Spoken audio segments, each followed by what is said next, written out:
اعوذ باللہ من الشیطان الرجیم بسم اللہ الرحمن الرحیم الا بذکر اللہ تطمئن القلوب صدق اللہ العظیم وصدق رسولہ النبی الکریم ان اللہ وملائکتہ یصلون علی النبی یا ایہا الذین آمنوا صلوا علیہ وسلموا تسلیما اللہم صل علی سیدنا و مولانا محمد معدن الجود والکرم وآلہ وصحبہ وبارک وسلم۔ تمام تعریفیں حمد و ثنا اللہ تعالی جل جلالہ کے لیے۔ زاں بعد درود و سلام نبی اکرم نور مجسم شفیع معظم احمد مجتبیٰ جناب حضرت محمد مصطفیٰ صلی اللہ تعالی علیہ وسلم کی ذات والا صفات کے لیے حمد و صلوات کے بعد قرآن مجید نے ارشاد فرمایا الا بذکر اللہ تطمئن القلوب، فرمایا خبردار ہو جاؤ اللہ کے ذکر میں ہی دلوں کا اطمینان ہے، اللہ کے ذکر میں دلوں کا چین ہے۔ لوگ بہت سارا مال، بہت ساری دولت، بہت ساری عقل اور بہت سارا شعور ہونے کے باوجود بے سکون ہیں۔ جس چیز نے زمانے کو تکلیف میں مبتلا کر دیا ہے اور جو چیز ڈھونڈنے سے نہیں ملتی وہ اطمینان ہے، وہ قرار ہے۔ لوگ بھیک مانگتے ہیں، منت کرتے ہیں، دہائی دیتے ہیں کہ کہیں سے سکون کی دولت مل جائے، لیکن وہ میسر نہیں آ رہی۔ بڑے بڑے لوگ ہیں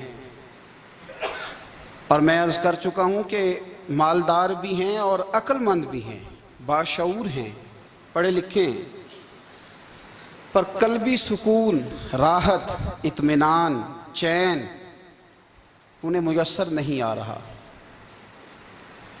راتیں جاگ کر گزر جاتی ہیں، دن آزمائش میں بیت جاتا ہے۔ وہ کبھی اس کے لیے ٹھنڈے علاقوں کا سفر کرتے ہیں، کبھی دوستوں کی مجلسوں میں جا کر کے بیٹھتے ہیں، کبھی گھر سے دور اکیلے میں تنہائی میں وقت گزارنے کی کوشش کرتے ہیں، لیکن دولت سکون ناپید ہوتی ہے، میسر نہیں آتی۔ عرش کا رب فرماتا ہے کیوں تو بھٹکتا پھرتا ہے، کیوں دائیں بائیں جاتا ہے، چپ کر کے مسجد آ جا اور لوگوں سے بچ کے تنہائی میں میرا ذکر کر۔ اللہ ملے گا کیا؟ فرمایا اعلیٰ بذکر اللہ تطمئن القلوب، میں تیرے بے چین دل کو چین عطا کر دوں گا۔ وہ تیرا تڑپتا اور پھڑکتا ہوا مزاج، اسے میں سکون کی دولت دوں گا۔ یہ تجھے کہیں اور نہیں ملے گا، یہ میری یاد میں ملے گا۔ یہ چین، قرار، سکون تجھے یہیں میسر آئے گا۔ اطمینان قلبی زندگی کا حسن ہے بھائی، دولت سکون اصل ہے۔ بڑے ٹھنڈے کمرے میں کچھ لوگوں کو نیند نہیں آتی، اور داتا صاحب رحمۃ اللہ علیہ آپ جائیں تو دونوں سڑکوں کے بیچ جو فٹ پاتھ ہے نا، اس پہ بھی کچھ لوگ سوئے ہوتے ہیں۔ ادھر سے بھی گاڑیاں گزرتی ہیں، ادھر سے بھی گاڑیاں گزرتی ہیں، لیکن بس نیند ہے نا، اللہ کا فضل ہے، اس نے دے دی ہے، آنے والوں کو آ گئی ہے۔ اطمینان قلبی۔ میرا معاشرہ بے سکون ہے، بے قرار ہے۔ مجھے کچھ لوگ کہتے ہیں جی میں آج کل بڑا بور ہو رہا ہوں، تو میں کہتا ہوں یار ہمیں تو ٹائم ہی نہیں ملا آج تک بور ہونے کا، نہیں وقت ہی نہیں اتنا میسر آیا۔ کون سا ٹائم نکالے جس میں بندہ بور ہو؟ وہ تو ہے کہ انسان کچھ فارغ ہو، کہیں اس کے پاس گنجائش ہو تو بور بھی ہو لے۔ کیسے بور ہو لیتے ہو؟ یہ کیا ہوتا ہے بور ہونا؟ زندگی میں اتنا وقت ہی کہاں ہے کہ انسان بور ہوتا پھرے اور یہ تصور بناتا پھرے کہ میں بڑی آزمائش میں ہوں تو میں بڑے بور ہو رہا ہوں، تو میں بڑی تکلیف میں ہوں۔ تو وقت بہت زیادہ ہے ہمارے پاس، لایانی کاموں میں ضائع بڑا ہوتا ہے، تو ہم بور ہوتے ہیں، پریشان ہوتے ہیں۔ اللہ فرماتے ہیں یہ جو میری یاد ہے نا، لیکن اس کا بھی ایک طریقہ ہے یاد کا، اس طریقے سے اگر میرے رسول کریم علیہ السلام نے فرمایا اللہ کا ذکر اس طرح کرنا کہ دیکھنے والا تمہیں دیوانہ سمجھے۔ لوگ سمجھیں کہ کوئی مجنون ہے، کوئی جنونی ہے، کوئی پاگل ہے۔ یہاں اللہ تعالیٰ معاف کرے، آپ ذکر کی مجلس چھیڑیں، آپ نعت شریف کی مجلس چھیڑیں تو بہت سارے لوگ پروفیسر بن جاتے ہیں، وہ ساری نہیں ہلاتے، ان کی زبان ہی حرکت میں نہیں آتی۔ حالانکہ رب کریم کا ذکر اس طرح کرو کہ دیکھنے والا تمہیں دیوانہ سمجھے، کہیں اور کھونے کی ضرورت ہی نہیں۔ میرے حبیب گویا ہمیں فرماتے ہیں تو رب کے ذکر میں اس طرح کھو جا کہ تجھے دنیا کا خیال ہی نہ رہے، تجھے پھر دنیا کی ہوش نہ رہے۔ لیکن اگر نماز میں بھی خیال غیر آئے، ذکر میں بھی توجہ کہیں اور ہو، زندگی میں وہ عجیب لمحہ تھا، وہ میرے ساتھ تھا اور میں تنہا تھا۔ اگر ماحول یہ ہو کہ آپ کہیں جسم کے ساتھ تو موجود ہوں، روح موجود نہ ہو، تو پھر لذت ذکر بھی میسر نہیں آتی، پھر کیف نہیں حاصل ہوتا۔ یاد رکھیں کہ اس طرح کھو کے رب کی یاد کہاں سے کیف آئے گا؟ الجھ ہی پڑا گئے ہیں۔ وہ مستی، وہ سرور، وہ کیف جو اللہ کے ذکر میں ہوتا تھا، جو کبھی مرشد کامل کے سامنے بیٹھ کر لوگ اللہ اللہ کرتے تھے تو لگتا یہ تھا کہ یہ یہاں ہیں ہی نہیں، یہ تو کہیں اور چلے گئے ہیں، یہاں موجود ہی نہیں۔ لیکن اب وہ موج نہیں، وہ شوق نہیں، وہ درد نہیں، وہ زیر نہیں۔ اقبال تڑپ کے کہا کرتے تھے، خیرت کی گتھیاں سلجھا چکا ہوں، یا رب مجھے صاحب جنوں کر دے، اللہ مہربانی فرما، وہ کیفیت دے، وہ سرور دے۔ زندگی میں اگر اطمینان چاہتے ہو تو کبھی کبھی سب کچھ بھول کے نا تو مست ہو جایا کرو رب کی یاد میں۔ کبھی کبھی چھوڑ دیں دنیا، چھوڑیں یار موبائل، کسی وقت کریں اس کو بند، چھوڑیں اس بات کا خیال کہ فلانے نے سلوٹ کیا ہے کہ نہیں کی، چھوڑیں۔ حضرت باجزید بستامی رحمت اللہ تعالیٰ علیہ فرماتے ہیں میں نے اعتکاف کبھی اپنی مسجد میں نہیں کیا، یہ کہ سارے ہی ہاتھ چومنے والے، سارے ہی پیار کرنے والے۔ فرماتے میں جب اعتکاف کرتا تھا تو میں بستام سے دور نکل جاتا تھا جہاں کوئی مجھے جاننے والا نہ ہو۔ اٹھ بلیا چل اوتھے وسیے جتھے وس دے نہیں سارے یننے، نہ کوئی ساڈی ذات پچھانے تے نہ کوئی سانو مننے، چل ادھر چلیں۔ اٹھ بلیا چل اوتھے وسیے جتھے وس دے نہیں سارے ہی اننے، نہ کوئی ساڈی ذات پچھانے تے نہ کوئی سانو۔ اتنا شوق ہے سلوٹ کرانے کا، اتنا شوق ہے تعارف کرانے کا، اتنا شوق ہے اپنا بتانے کا، تو یہ چیز غلبہ کر جاتی ہے، پھر نام رہ جاتا ہے، روح نہیں رہتی، پھر وجود رہ جاتا ہے، پھر باطن کی کیفیت نہیں رہتی۔ خدا را اپنے آپ کو بے چین نہ کرو، بے قرار نہ کرو، بے سکون نہ کرو، رب کی یاد میں آ جاؤ، درود و سلام میں آ جاؤ، نعت کے حسن میں آؤ، تلاوت کی دنیا میں آؤ، سجدوں کے نور میں آؤ، آؤ کبھی کھول کے دل مسجد کی صفائیاں کریں، آؤ نہ کبھی کوئی بوڑھا، دادی، نانی، دادا ان کے پاس بیٹھ کے پیر دبا کے اللہ کو راضی کریں۔ یہ کیف والی جگہ ہیں، یہ سرور والی جگہ۔ اتنی بے چین ہماری زندگی ہے، بے قرار ہے، تڑپتے ہوئے لوگ، لڑتے ہوئے لوگ، ایسے لگتا ہے ابھی ایک دوسرے کا گریبان تھام لیں گے، بے قرار، بے چین۔ کسی کو انتظار کا کہا جائے نا کہ 10-20 منٹ کسی کا انتظار کرو تو بعض لوگ مجھے ایسے لگتا ہے جیسے یہ ان کا کلیجہ پھٹ جائے گا، ڈاکٹر کے انتظار میں بیٹھے ہیں تو بڑے پریشان ہیں۔ کسی کو ملنے گئے ہیں کو آدھا گھنٹہ بیٹھنا پڑ گیا تو بڑی دقت میں ہیں۔ اپنے آپ کو سکون دیں۔ آپ یقین کریں بڑا مزہ آتا ہے، کبھی کسی کا انتظار کرنا پڑے تو 2-4 تسبیح درود شریف پڑھی جاتی ہے، یعنی ذوق بن جاتا ہے کہ چلو اللہ نے موقع دیا ہے، کوئی سرکار کو یاد کر لیں، تنہائی مل گئی۔ ہمارا مزاج جس سختی کا شکار ہے، وہ سختی آہستہ آہستہ ہمیں زیادہ آزمائش میں ڈال گئی۔ تو میرے بھائی زندگی میں اطمینان حسن ہے، اور وہ سب سے زیادہ اللہ کی یاد میں ملتا ہے، وہ سب سے زیادہ رب کریم کے ذکر میں۔ سب سے زیادہ جو چاہتا ہے نا دل ٹھنڈا رہے، زبان میٹھی رہے، وہ مدینے والے محبوب پہ درود و سلام پڑھا کرے، وہ حضور پہ درود و سلام پڑھا کرے، زبان میٹھی رہے گی۔ میرا ذاتی تجربہ ہے کہ جو آدمی اپنے اخلاق سنوارنا چاہے وہ حضور پہ درود شریف پڑھے، جو اپنے اخلاق سنوارنا چاہے، طبیعت کو ٹھنڈا رکھنا چاہے، وہ درود شریف پڑھے، اس کا دل سکون میں آئے گا۔ کچھ کام اور ہیں زندگی میں اطمینان کے لیے، ان کا ہونا بھی بڑا ضروری ہے۔ سب سے پہلے اگر آپ چاہتے ہیں نا زندگی میں سکون ہو تو حقیقتوں کا سامنا کرنا سیکھیں، آپ جو ہیں وہ رہنا سیکھیں، جو آپ نہیں ہیں وہ بننے کی کوشش نہ کریں۔ حقیقت کا سامنا کرو گے تو زندگی اطمینان میں آ جائے گی۔ ہم نے نا بہانے بنا لیے ہیں، ہیلے بنا لیے، جھوٹ کے سہارے اپنے آپ کو اونچا کر لیا۔ ایک آدمی سے کہا جاتا ہے تو رشوت نہ لے، تو کہتا ہے میں غریبوں سے نہیں لیتا۔ تو میرا سوال یہ ہے کہ امیروں کا حساب لینے کی اللہ نے تیری ڈیوٹی لگائی ہے، تیرے ذمہ لگایا ہے کہ تو امیروں کا حساب کر، تمہیں کیا ضرورت پڑی ہے؟ ہم نا بہانہ کرتے ہیں، رشوت لینے والے کا الگ بہانہ ہے اور سفارش والے کا الگ بہانہ ہے۔ حقیقت کا سامنا کریں، حقیقت کا۔ جو میرے ذمہ داریاں ہیں وہ میں نے پوری کرنی، جو آپ کی ذمہ داریاں ہیں وہ آپ جان نہ چھڑائیں، حقیقت پسند بنیں۔ میرے رسول کریم، پھر پڑھیے درود شریف، صلی اللہ تعالی علیہ وسلم۔ حضور صلی اللہ علیہ وسلم نے فرمایا کہ میری بیٹی سیدہ فاطمہ الزہرا رضی اللہ تعالی عنہا صرف جنتی نہیں، جنتی عورتوں کی سردار ہے۔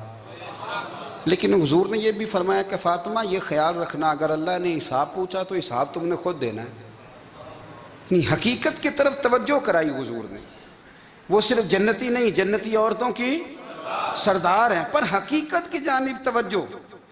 میں حقیقت یہ ہے کہ اگر مالک نے حساب پوچھا تو اس کی تیاری بھی کرنی ہے۔ دیکھیں نا، ہمیں کچھ یقین نہیں، اللہ معاف کرے کہ ہمارا حساب کیسا ہوگا، لیکن کتنے آزاد ہیں۔ یعنی بڑی دلیری سے بندے کہتے ہیں فجر نہیں پڑھتا جی، 3 پڑھتا ہوں جی، شاہ رہ جاتی ہے جی، کپڑے صاف، بڑی دلیری سے۔ اور سیدہ فاطمہ الزہرا نے ساری رات مصلی باندھ رکھا ہے، حالانکہ انہیں یقین تھا کہ رب مجھے بغیر حساب کتاب جنت دے گا۔ حقیقت کا سامنا کریں، جو حقوق آپ کے ہیں وہ آپ نے ادا کرنے ہیں، جو ذمہ داریاں ہیں وہ ذمہ داریاں ہیں۔ دیکھیں نا، حضرت موسیٰ کلیم اللہ علیہ السلام کے پاس اسرائیل روح نکالنے آئے تو حضرت موسیٰ نے تھپڑ مارا، آنکھ نکال دی، واپس گئے۔ اللہ انہوں نے تو جلال فرمایا ہے، کہا موسیٰ علیہ السلام سے کہیے بیل کی پشت پر ہاتھ رکھیں، جتنے بال ان کے دست مبارک کے نیچے آئیں گے اتنے 1000 سال ان کی عمر بڑھا دی جائے گی۔ یعنی میرے کان میں کوئی بتا دے کہ جناب 60 سال بڑھ گئی، یا آپ کے کان میں کوئی کہہ دے تو خوشی ہوتی ہے کہ نہیں؟ لیکن یہ حقیقت پسندی نہیں، اس لیے کہ 60 بھی گزر جائیں گے، 70 بھی، یہ حقیقت نہیں۔ حضرت موسیٰ کلیم، چلے میں مثال دیتا ہوں، سمجھ لے 10 بال، حالانکہ بہت زیادہ آتے ہوں گے، 10 بال اگر حضرت موسیٰ کے ہاتھ کے نیچے آئے تو 10,000 سال تو عمر بڑھ گئی نا۔ 10 یعنی 10 سال نہیں، 10 100 نہیں، 10 بہت زیادہ تھی نا۔ تو حضرت موسیٰ کلیم اللہ علیہ السلام سے آ کے عرض کیا گیا، حضور بیل کی پشت پر ہاتھ رکھیں، جتنے آپ کے ہاتھ کے نیچے بال آئیں گے اتنے 1000 سال عمر بڑھ جائے گی۔ تو حضرت موسیٰ نے حقیقت پسندی والی بات کی، فرمایا پھر کیا ہوگا؟ 10,000 سال کے بعد پھر کیا ہوگا؟ کہا حضور جانا تو پھر بھی ہے، فرمایا پھر ابھی چلتے ہیں۔ اگر جانا ہے نا، جانا ہے تو پھر، اگر جانا ہے تو پھر ابھی۔ اور سجنوں، اگر نماز پڑھنی ہے تو ابھی کیوں نہیں؟ اگر داڑھی رکھنی ہے تو پھر رمضان کا انتظار کیوں کریں، ابھی کیوں نہیں؟ اگر سچ بولنا ہے تو پھر، اگر رزق حلال کھانا ہے تو پھر انتظار کا ہے گا۔ حقیقت ہوتی ہے، بہانہ ہوتا ہے، حقیقت چھپ نہیں سکتی بناوٹ کے اصولوں سے، کیونکہ خوشبو آ نہیں سکتی کبھی کاغذ کے پھولوں سے۔ یہ بات یاد رکھیں، اگر جانا ہے تو حضرت کلیم فرمانے لگے پھر 10,000 سال کے بعد بھی جانا ہے تو آج بھی۔ ہمیں بے قراری زندگی میں اس لیے کہ ہم حقیقت پسند نہیں، ہم بہانوں میں، ہم ہواؤں میں جیتے ہیں، ہواؤں میں، خیالات میں زندگی گزارتے ہیں۔ بڑا ٹائم پڑا ہے، مثلاً کتنا میرے رسول کریم صلی اللہ تعالیٰ علیہ وآلہ وسلم نے ایک دن صحابہ سے فرمایا تمہیں حیا نہیں آتی؟ حضور کیا ہوا؟ فرمایا وہ والے مکان بناتے ہو جن میں تم رہ نہیں سکتے، وہ والا مال جمع کرتے ہو جو کھا نہیں سکتے، حیا نہیں آتی؟ عرض کی حضور حکم کریں تو محبوب فرمانے لگے جوتے کا ایک تسمہ بند کرتا ہوں تو سوچتا ہوں دوسرا بند کرنے سے پہلے موت آ جائے گی، ایک سانس اندر جاتی ہے تو دوسرا آنے سے پہلے میں یاد کرتا ہوں کہ مجھے دنیا سے جانا ہے۔ تمہیں حیا نہیں آتی؟ وہ مکان بناتے ہو جن میں رہ ہی نہیں سکتے، وہ مال جمع کرتے ہو جو کھا۔ حقیقت پسند نہیں بھائی ہم۔ بہت سارے لوگ ہیں بڑی باتیں سناتے ہیں، بڑی میں کہتا ہوں اصل میں نا زیادہ باتیں سنا کے نا بیچارہ اپنے آپ کو مطمئن کرنا چاہتا ہے، اصل بات یہ ہے کہ اندر سے نا ہلا ہوا ہے، کچھ بھی نہیں، بڑا زیادہ ہنستا ہے اور مجھے لگتا ہے کہ کوئی گہرا زخم چھپا رہا ہے۔ اس لیے ملمہ سازی، حقیقت پسند بنو، حقیقت پسند۔ یاد رکھنا، من ترک صلاۃ متعمدا فقد کفر، میرے رسول نے حقیقت بیان کی، فرمایا جس نے ایک نماز بھی جان بوجھ کے چھوڑی اس نے رب کے رب ہونے کا انکار کیا، اس نے کفران نعمت کیا۔ یہ حقیقت ہے، کوئی کلیریفیکیشن نہیں، کوئی وضاحت نہیں۔ جو نماز نہیں پڑھتا، جھوٹ بولتا ہے، غلط بیانی کرتا ہے۔ جو شخص رزق حرام کما کے کہتا ہے کہ اس کے بغیر گزارا نہیں چلتا، وہ جھوٹ بولتا ہے۔ اس لیے کہ رب فرماتا ہے جب تجھے پیدا کیا ہے تو تیرا رزق میرے ذمہ ہے۔ اللہ فرماتا ہے کہ لا یکلف اللہ نفسا الا وسعہا، میں کسی پر وہ بوجھ نہیں ڈالتا جو اٹھا نہ سکے۔ نماز فرض کیا، اس کا مطلب ہے ہم پڑھنے کے قابل ہیں، اس نے ہمارے ذمہ داریاں لگائی ہیں تو مطلب یہ ہے کہ ہم ذمہ داریاں ادا کرنے کے قابل ہیں، ورنہ وہ کہتا ہے میں وہ بوجھ ڈالتا ہی نہیں جو تجھ سے اٹھایا نہ جائے۔ اگر چاہتے ہو کہ زندگی میں اطمینان ملے تو خدا را حقیقت پسندوں والی زندگی گزارو۔ یہ فضاؤں میں زندہ رہنا، ہواؤں میں، اللہ بڑا معاف کرنے والا ہے، اللہ بڑا کریم ہے، معاف کر دے گا، تو بھئی یہ بات صحابہ کو بھی پتا تھی، یہ اہل بیت کو بھی خبر تھی، تو وہ تو ایک ایک بات کا لحاظ کرتے تھے۔ یہ غوث اعظم کو بھی پتا تھی، یہ ان کے والد کو بھی پتا تھی، جنہوں نے کسی کا ایک سیب کھا لیا تھا تو 12 سال اس کے گھر میں نوکری کرتے رہے، انہیں نہیں پتا تھا اللہ بڑا کریم ہے، معاف کر دے گا، ایک سیب ہی ہے نا۔ تو حقیقت پسندی آپ کو سکون دے گی، اور اگر آپ نے اپنے آپ کو غیر مطمئن کیا ہوا ہے، بات کچھ اور ہے، اور آپ نے اپنے آپ کو ڈال کسی اور طرف لیا ہے، تو پھر آپ کو سکون مل سکتا؟ سکون حقیقت پسندی میں، اصل میں سکون ہوتا ہے، اداکاری میں سکون نہیں ہوتا۔ تیسری بات سنیں، اگر آپ چاہتے ہیں زندگی میں مطمئن رہیں تو دنیا داروں سے امیدیں توڑ دیں، اللہ اور اس کے رسول سے امید وابستہ کریں، اولیاء اللہ سے امیدیں وابستہ کریں، صحابہ اور اہل بیت سے امیدیں، اللہ اور اللہ والوں سے امیدیں، دنیا داروں سے امیدیں۔ آپ کو پتہ ہے دنیا دار کی تباہی کب ہوتی ہے؟ جب انہیں خوش آمدی مل جاتا ہے۔ چودھری کا بیڑا اس وقت غرق ہوتا ہے جب اسے چودھری کہنے والے زیادہ ہو جاتے ہیں۔ سیٹھ صاحب اور نواب صاحب بیچارے تباہ تب ہوتے ہیں بھولے پن میں، جب ان کے دائیں بائیں ریلا ہوتا ہے سیٹھ صاحب کہنے کا، لوگ انہیں کھانا چاہتے ہیں، پیار ان کا نہیں ہوتا، ان کی جیب کا ہوتا ہے، محبت ان سے نہیں ہوتی، ان کی کرسی سے ہوتی ہے، ضروریات کا پیار ہوتا ہے، تباہ کر دیا جاتا ہے۔ ہماری ساری توقعات دنیا داروں سے وابستہ ہو گئی ہیں، ناراض نہ ہونا۔ پیروں نے، مولویوں نے، درویشوں نے، انہوں نے بھی سیٹھ رکھے ہوئے جلسوں کی صدارت کرانے کے لیے، یعنی مذہبی جلسہ ہے، اس میں بہت زبردست پڑھے لکھے صاحب تقوی عالم کا خطاب ہے، اور کی صدارت وہ بندہ کر رہا ہے جس نے عشاء کی نماز بھی نہیں پڑھی، وہ بندہ صدارت کر رہا ہے۔ کیوں؟ اس لیے کہ اس نے لاکھ روپیہ دیا محفل میں۔ خدا را دنیا داروں سے امیدیں چھوڑ دیں، ورنہ آپ کمزور پڑ جائیں گے، آپ کی امیدیں ٹوٹیں گی۔ کتنا کمزور ہے وہ شخص دو چار ہزار کے لیے کسی بندے کی چاپلوسی کرتا ہے، اس کے پیچھے بھاگتا ہے، خوش آمدیں کرتا ہے، تھوڑے سے نوٹوں کے لیے، دکھ سکھ میں کام آئے گا اس کام کے لیے۔ میرے رسول کریم علیہ السلام نے فرمایا جس نے بندوں کو راضی کرتے کرتے رب کو ناراض کر دیا، اس کی دنیا بھی گئی اور آخرت بھی گئی، اور فرمایا جس نے بندوں کی پرواہ نہیں کی، اللہ کو راضی کیا، فرمایا اگر رب راضی ہو گیا تو لوگوں کے دلوں میں بھی محبت پیدا فرما دے گا۔ کیا ضرورت ہے خوشامد کرنا دنیا داروں کی، سیٹوں کی، نوابوں کی، چاپلو۔ اور میں آپ کو ایک بات بتاؤں، ہوتا پتہ کیا ہے؟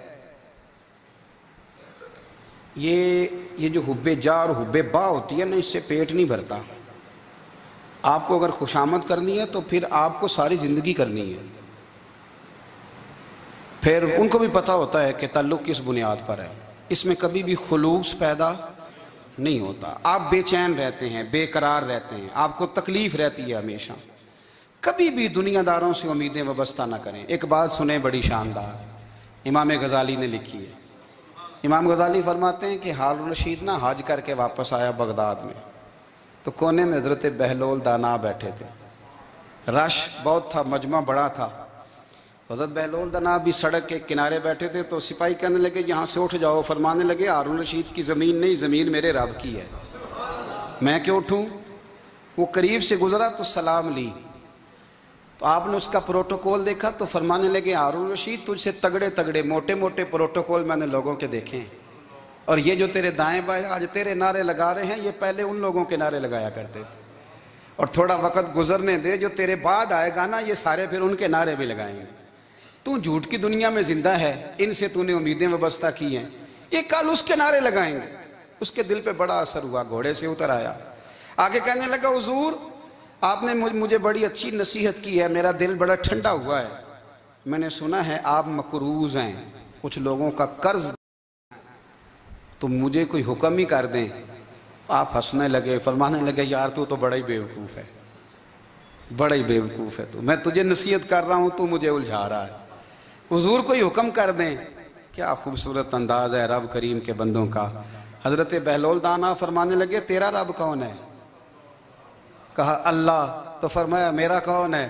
کہا اللہ۔ فرمانے لگے یہ تو نہیں نہ ہو سکتا کہ اللہ ہارون رشید کو دیتا رہے اور بہلول دانا کو بھول ہی جائے، یہ تو نہیں نہ ہو سکتا کہ ہارون رشید کو دیتا رہے اور بہلول دانا کو بھول جائے۔ فرمایا اس کا دل، اس کا ارادہ ہوا، ارادہ قدرت ہوا کہ بہلول مقروض رہنا چاہیے، تو اگر رب مجھے رکھنا چاہتا ہے، دکھ قبول محمد بخشا راضی رہن پیارے، اگر وہ چاہتا ہے میں مقروض رہوں تو میں بھی چاہتا ہوں کہ میں مقروض ہی رہوں، یہ تو نہیں نہ ہو سکتا کہ تجھے دے اور مجھے نہ دے۔ فرمایا میری تجھ سے کوئی امید نہیں، مجھے جب بھی دے گا میرا رب بھی دے گا، اور وہ دے گا تو پھر انشاءاللہ خزانے کھول کے دے گا۔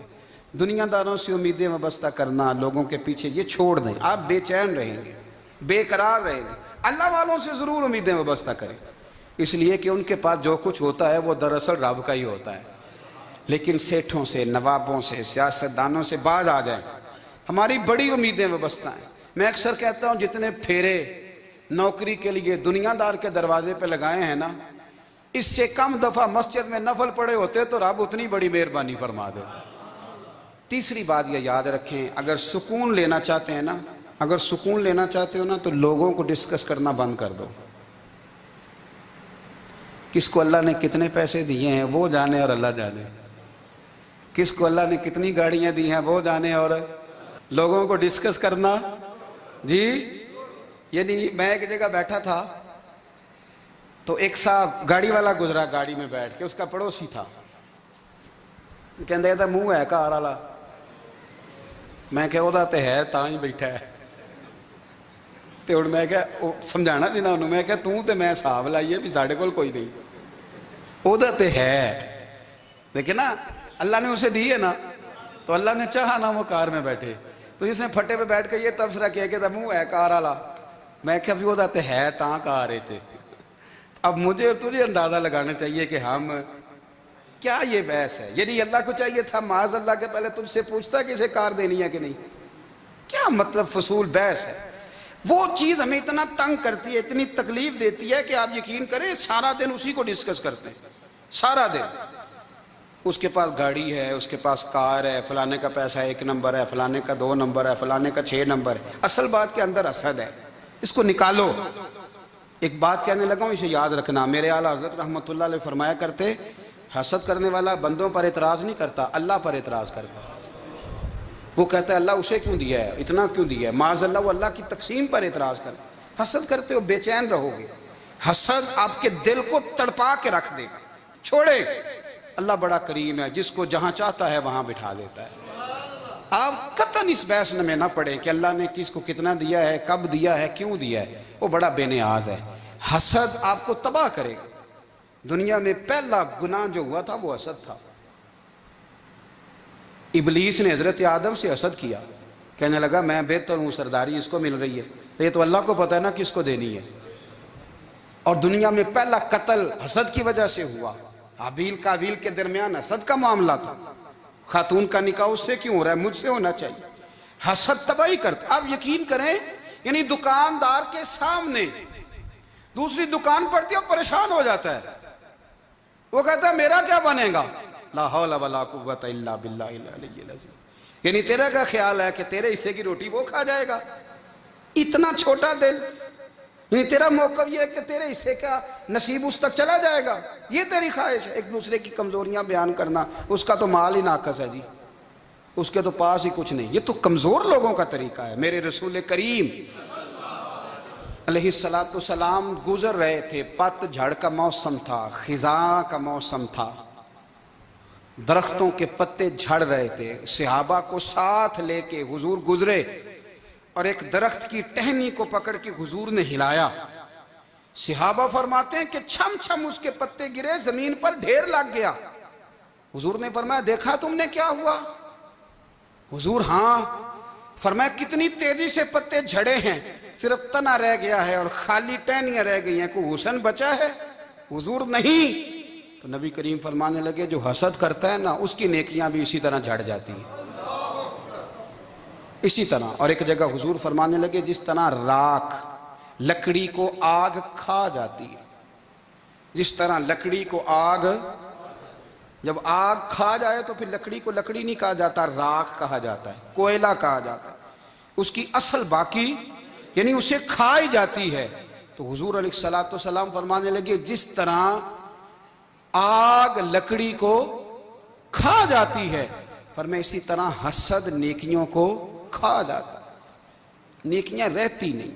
حسد کرنے والے کے پاس نیکیاں یعنی ان کی اصل شکل موجود، کبھی بھی حسد نہیں کریں۔ اللہ کی تقسیم ہے، جس کو چاہے جب چاہے جتنا چاہے عطا کرے۔ اور چوتھی بات میرے بھائی، کبھی بھی بغض نہ پیدا کریں، بغض والے لوگ بے سکون رہتے ہیں۔ بہت ساری کمزوریاں ہمارے اندر ہوتی ہیں نا، پھر اللہ ہماری روزی تو نہیں نہ بند فرماتا، یہ تو نہیں کہتا کہ زمین سے نکل جاؤ۔ اگر یہی والا معاملہ ہو جو ہمارا ہے کہ شادی پہ اس نے میرے ساتھ برا سلوک کیا تھا، اب ساری زندگی بغض رکھنا ہے، اگر یہی معاملہ فرشتے اللہ کی بارگاہ میں کہیں کہ یا اللہ اس نے فلانے دن شراب پی تھی، اب اس کو زمین میں نہیں رہنے دینا، نظام زندگی چلے گا؟ تو اگر اللہ ہمیں معاف کرتا ہے تو ہم بندوں کو معاف کیوں نہیں کرتے؟ آپ یقین کریں اتنی لمبی عداوتیں، اتنا لمبا حسد، اتنا لمبا بغض، اتنا لمبا۔ حدیث میں نے پڑھی، میں حیران رہ گیا۔ میرے نبی کریم علیہ السلام نے فرمایا اپنی بیوی سے کبھی بغض نہ رکھنا، اگر اس کی ایک بات ناپسند ہو تو اسے چھوڑ کے وہ بات دیکھو جو تمہیں پسند ہے۔ میں اس حدیث کو پڑھ کے سوچنے لگا کہ کیا بیوی کا بھی بغض رکھتے ہیں لوگ؟ اب حضور نے کہا ہے تو اس کا مطلب ہے لوگ بیوی کا بغض بھی رکھتے ہیں۔ اب اس پر استدلال کر کے مجھے کہنا پڑے گا کہ سسرال والوں کا بغض بھی رکھتے ہیں، کہنا پڑے گا کہ بھائی کے سسرال والوں سے بھی بغض رکھتے۔ اس حدیث کی روشنی میں سمجھا کہ لوگ بھابھی کا بغض بھی رکھتے ہیں، بغض، ورنہ عادتیں تو ہماری بھی کئی بری ہوتی ہیں۔ اگر عادات ایک وجہ بنے اختلاف کی تو عادتیں تو ہماری بھی کئی بری ہیں، لیکن ہم اپنی بری عادتوں سمیت اپنے آپ سے پیار کرتے ہیں، اور سامنے والے کی ایک بھی عادت بری ہو تو اس سے بغض رکھتے ہیں۔ بغض نہ پیدا کریں۔ میرے نبی پاک علیہ السلام نے فرمایا کچھ چیزیں تمہارے دین کو مونڈ ڈالیں گی، تباہ کر دیں گی، کاٹ دیں گی۔ حضور کون سی؟ فرمایا حسد، تکبر اور بغض، یہ تمہارے دین کو تباہ کر دیں۔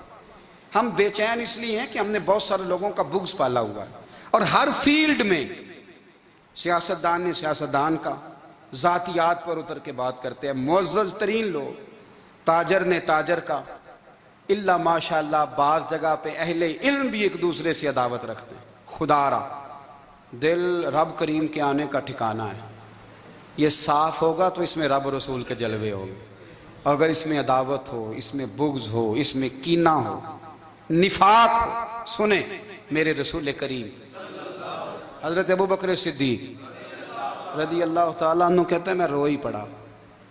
مکہ فتح ہوا نا، تو اکرمہ بن ابو جہل نے پیغام بھیجا کہ میں نا کلمہ پڑھنے کے لیے آ رہا ہوں۔ بات لمبی ہے، میں موضوع پہ رہنا چاہتا ہوں۔ کہتے ہیں جب وہ آنے لگا نا تو نبی پاک نے ہم سب کو بلایا، ہم حاضر خدمت ہوئے تو حضور فرمانے لگے کہ اس کے باپ نے نا بڑا ظلم کیا ہے ہمارے ساتھ، ابو جہل نے بڑا ستایا ہے، بڑی تکلیف دی ہے۔ آپ مجھے بتلائیں کہ وہ ایک دفعہ کسی شادی پہ بحث ہوتی ہے بیوی کے بھائی کے ساتھ، پھر ساری زندگی اس بیچارے کو معافی وہ 10 دفعہ گھر آتا ہے معافی مانگنے پر سوال ہی نہیں پیدا ہوتا، میں او ہو مجھے ہی کہہ دیا، یعنی پھر میں مجھے ہی کہہ دیا آپ نے، اور میری شان میں بے ادبی، اور پھر میں معاف کر دوں؟ توبہ توبہ توبہ، یہ کیسے ہو سکتا ہے؟ میری ناک نیچی ہو جائے گی، اور آپ نے مجھے کہہ دیا، سوال ہی نہیں پیدا ہوتا۔ اور یہ رونا میں اکثر ہوتا ہوں کہ شادی والے دن داماد صاحب کا زیادہ دماغ خراب ہوتا ہے۔ جب چھوٹی سالی کی شادی ہوتی ہے نا، اس دن اس کو بخار چڑھتا ہے، کوئی اس کو کان میں کہتا ہے تیری عزت نہیں کر دے، اس دن اس کا دماغ خراب ہو جاتا ہے، بچے اٹھا کے نکل آتا ہے، وہ بیچارہ سسر منتیں کر رہا ہوتا ہے کہ تیری مہربانی آ جا، یہ عزت کرا رہا ہے۔ تو میں نے کہا احتجاج کر کے جو عزت کرائی جاتی ہے وہ عزت نہیں ہوتی۔ ہاں یہاں مانگ کے عزت لیتے ہیں لوگ، یا احتجاج کی کوئی عزت ہے؟ آپ کے اندر کمالات اتنے ہوں کہ آپ کی عزت کرنے کو دل چاہے، یعنی مزہ آئے، یعنی لطف آئے، یعنی آپ دور بیٹھے ہوں تو کسی کا دل کرے آپ کو اسٹیج پہ بلانے کے لیے۔ یہ کیا بات ہوئی کہ چھائے جانا اور بھاگ کے آگے جانا؟ ان سے نکلیں۔ اکرمہ بن ابو جہل کلمہ پڑھنے کے ارادے سے آ رہے ہیں، حضور علیہ السلام نے صحابہ کو بلایا۔ کتنی زیادہ عداوت رکھی جا سکتی تھی معاذ اللہ؟ کب سے وہ چلا تھا ظلم کرنے، اور اس کے بعد اس کا بیٹا شروع ہو گیا۔ کتنی باتیں تھیں جو ناقابل معافی تھیں، پر کریم رسول نے ہمیں بتلایا ہے کہ سکون والی زندگی کہتے کس کو ہے۔ جب سب لوگ جمع ہو گئے تو حضور نے فرمایا بھئی وہ کلمہ پڑھنے آ رہا ہے، اس کے باپ نے ظلم بڑے کیے ہیں، پر میری نصیحت یہ ہے کہ اس کے سامنے اس کے باپ کو برا نہ کہے، خبردار کوئی اس کے سامنے کوئی بات نہ کرے۔ اب وہ کلمہ پڑھنے آ رہا ہے، مطیع ہو کے آ رہا ہے، بان کے آ رہا ہے۔ کہتے ہیں اللہ کے رسول نے نا کافی دیر تک خطبہ دیا، بریفنگ دی، بات سمجھائی۔ جناب صدیق اکبر کہتے ہیں میں رو پڑا۔ ایک صحابی مجھے کہنے لگے تمہیں کیا ہوا؟ تو میں نے کہا میں مصطفیٰ کی رحمت پہ رو رہا ہوں، دیکھو کن کے لیے حضور گراؤنڈ بنا رہے ہیں، دیکھو کن کے لیے حضور تیاری کر رہے ہیں، جنہوں نے ساری زندگی دشمنی کی۔ خدا را یہ اندر سے عداوتیں نکال پھینکو۔ او بھائی اتنا تو لمبا ٹائم ہی کوئی نہیں، اتنا تو وقت ہی کوئی نہیں، اس کو صاف رکھو۔ بندہ کوئی کر بھی گیا تو کوئی حرج نہیں، چنگی مندی سجنا کولوں 100 واری ہو جاندی، یار یاراں دا گلہ نہیں کر دے۔ اصل پریت یار یاراں دا جڑا گلہ کردا جے یار نہیں جے ہوندا۔ ہاں پکی بات، پکی پیڑی۔ میرا ایک سنگی مجھے آ کے آنے لگا فلانی جگہ بندہ یہ بات کر رہا تھا، میں کہ تو اوتھے ہی سے سوندا سے تم ہی نال ہی سے، میرا تو سجن بات سن ہی نہیں سکتا۔ چنگی مندی سجنا کولوں 100 واری ہو جاندی، یار یاراں دا گلہ نہیں کر دے، اصل پریت جنہ دی۔ ہاں جو بندے پھر ہوتے اس طرح کے، ان کے لیے بھی میاں صاحب نے کہا ہے، ان کے لیے بھی میاں صاحب نے کہا ہے، ان کے لیے بھی آپ نے بات ارشاد فرمائی ہے۔ آپ نے فرمایا چنگا ہویا لڑ نیڑیوں چھٹا، کتے عمر نہیں لنگی ساری، بے قدران دی یاری کولوں توبہ لکھ لکھ باری۔ او چنگا ہویا لڑ نیڑیوں چھٹا، کتے عمر نہیں لنگی ساری۔ جو اس طرح کا تھا نا شکوے کرنے والا، بغض رکھنے والا، فرمایا بے قدران دی یاری کولوں توبہ، یعنی لاکھ تے لاکھ کنے ہو گئے، یعنی 2 لاکھ باری توبہ کی تھی انہوں نے، گنی نہیں جا سکتی جتنی میاں صاحب نے توبہ کر دی۔ بے قدرے دوست، بے قدران دی یاری کولوں توبہ لکھ لکھ باری، چنگا ہویا لڑ نیڑیوں چھٹا، کتے عمر نہیں لنگی ساری۔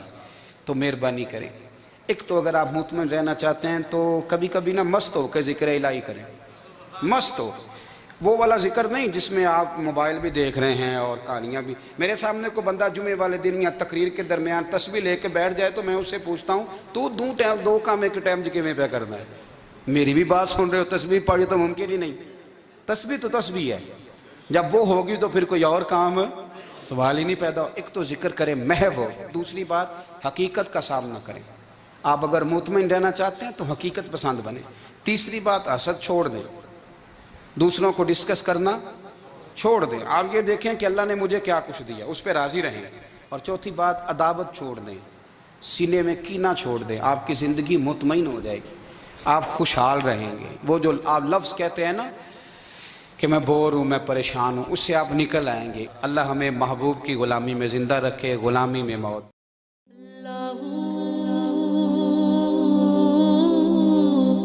اللہ اللہ